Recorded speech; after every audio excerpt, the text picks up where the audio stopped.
আজ সোমবার বাড়িতে আজ কি আইটেম হয়েছিল চলো তোমাদের সাথে শেয়ার করি। ফার্স্টেই ছিল গরম গরম গন্ধ ভাতেলি পাতার বড়া, আর এটা কাঁচামরিচ দেখে তো দুর্দান্ত লাগছিল। আজকে সব আইটেমে ছিল পেঁয়াজ রসুন ছাড়া, অর্থাৎ নিরামিষ। এরপরে খেলাম লাল শাক, গরম ভাতে লাল শাক লেবু দিয়ে মেখে খেতে যে কি দারুণ লাগছিল। আগে খুব একটা নিরামিষ আইটেম পছন্দ করতাম না, বাট এখন বাসা থেকে বের হওয়ার পর প্রত্যেকটা নিরামিষ আইটেমই অমৃত লাগে। আরো ছিল মিষ্টি কুমড়োর ফুলের বড়া, আমার যে এটা কি পছন্দ। এটা আই গেস কালো জিরা, বেসন, লবণ, হলুদ দিয়ে একটা ব্যাটার তৈরি করে ওটাতে ডিপ করে ফুলগুলোকে ভাজতে হয়। লাল শাক আর বড়া খাওয়া কমপ্লিট করে নিলাম আমার ফেভারিট আইটেম আলু ভাজা। ফানি লাগলেও সত্যি এই আলু ভাজা আছে বলেই আমি বেঁচে আছি, যেটা আমি হোস্টেলে ম্যাক্সিমাম দিনই খেয়ে থাকি। তবে মায়ের রান্নার মতো এত স্বাদ হয় না। লেবু দিয়ে মেখে এই আলু ভাজাটা উফ জাস্ট অসাধারণ।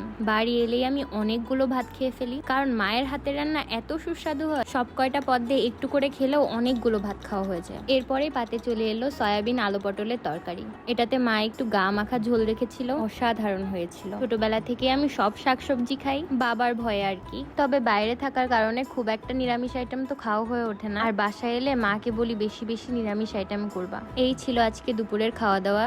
সবাই ভালো থেকো, টাটা।